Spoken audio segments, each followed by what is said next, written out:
Hi, and welcome there. Today I'm beginning a 5-week series that I'm calling Up Close and Personal, based on 5 New Testament stories of people who had one-on-one, upfront, and personal encounters with Jesus. And I'm hoping, my prayer is that you will see a picture of yourself in those beautiful stories.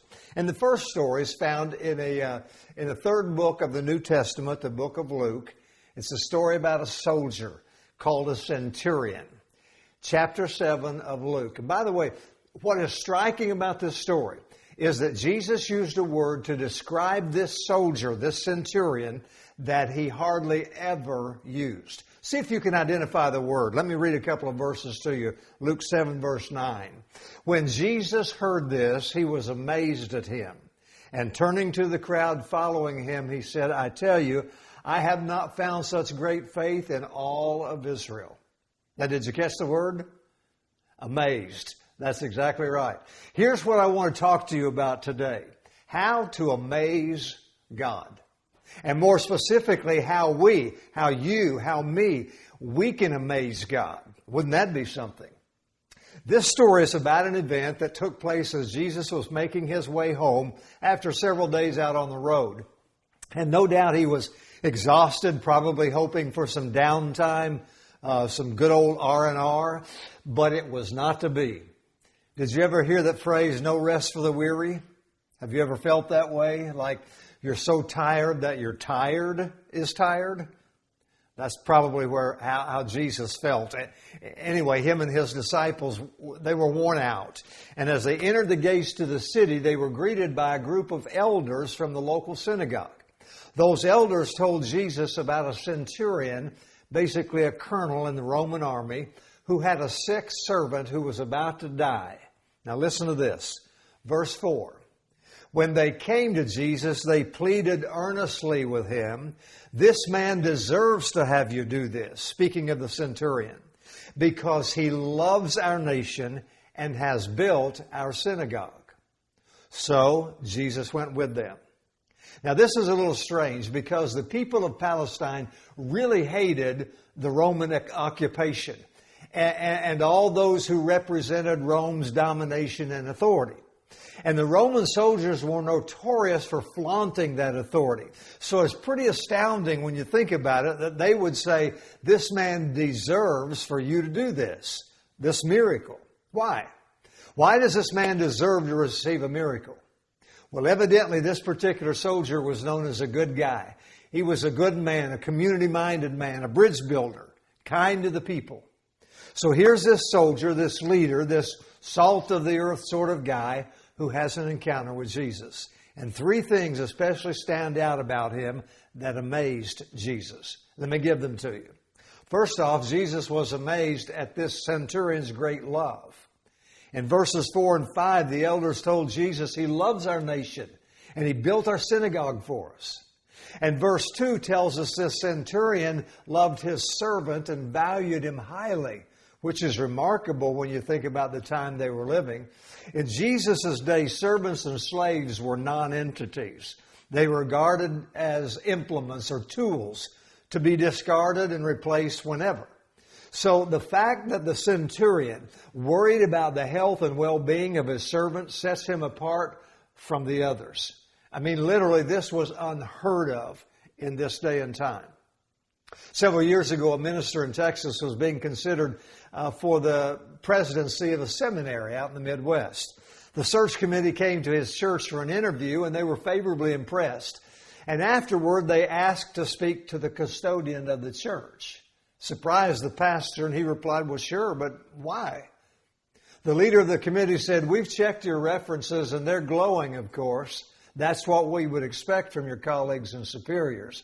What we're interested in now is to know what your employees would say about you. Isn't that good? Listen, if the truth be told about us, what would that truth reveal about the way we treat others? And I don't mean the rich and the famous, but the cashier who checks you out at the grocery or the one who waits on your table at a restaurant. Because remember what Jesus said in Matthew 25, most certainly I tell you, inasmuch as you did it unto one of the least of these, my brothers, you did it to me. So this centurion was a man of great love. Secondly, Jesus was amazed because he was such a man of great faith.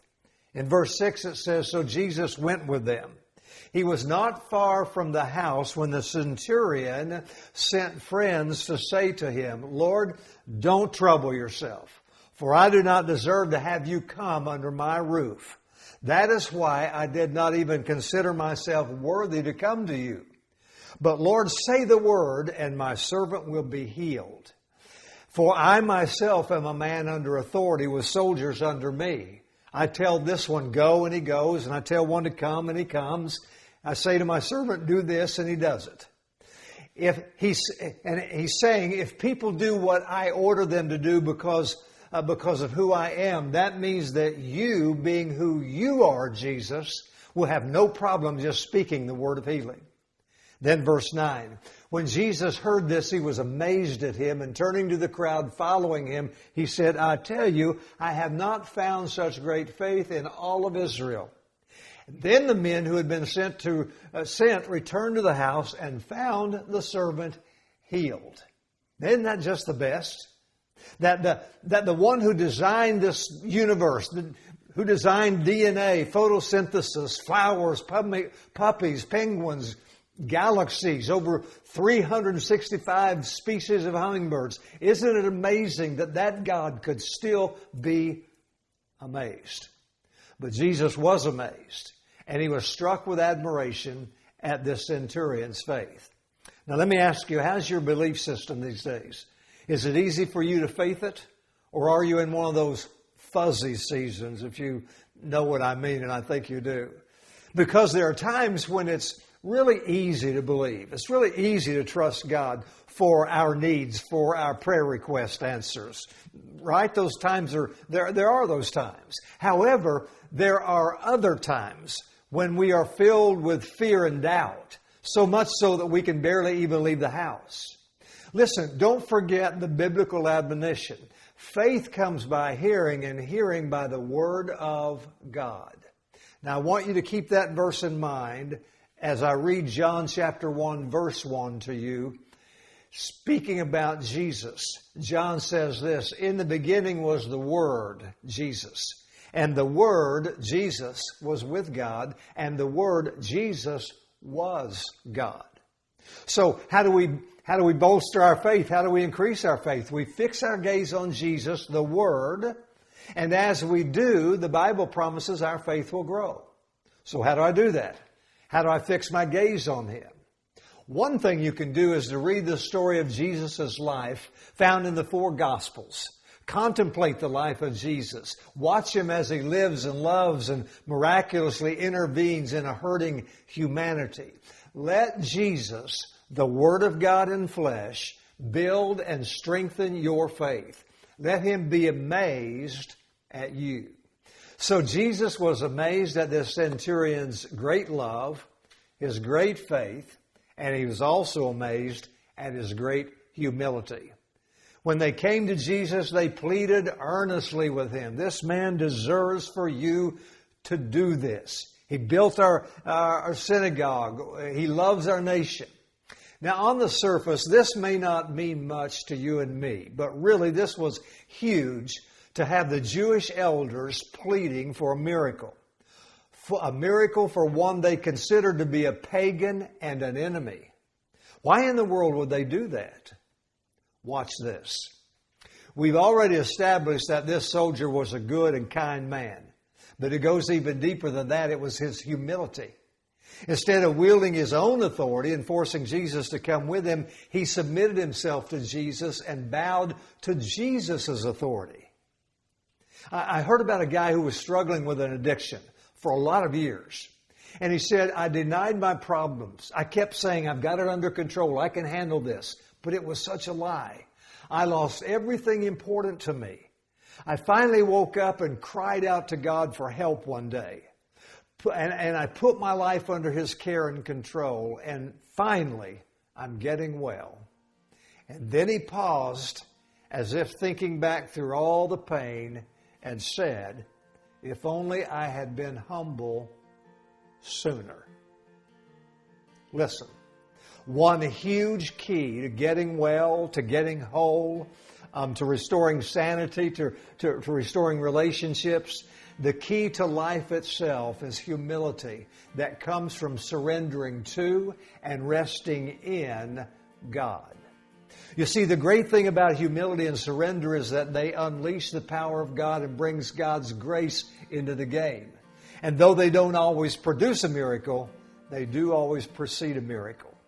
Now think about that the next time you're praying for God to supernaturally intervene in your life or the life of your loved ones. When Jesus approached broken people, He simply wanted to know, is there a willingness on your part to believe? Is there a simple humility that says, I can't do it, but I believe you can? And listen, your centurion servant type miracle may not happen immediately. Your circumstances may not dramatically change overnight, but you will. And that may be the best thing of all. So rest in Him. Allow Him to live through you, and you will be amazed. Others will be amazed, and God will be amazed.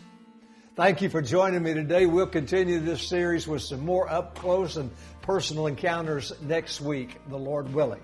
If you have any questions or if there's anything I could do for you, pray for you about something, contact me on my email, mhailey, Hailey 777 at Gmail, or go to my website, newdaychurchbrandon.org, and you can leave me a message there. God bless you. Hope you have a great week. I'll see you soon. Bye-bye.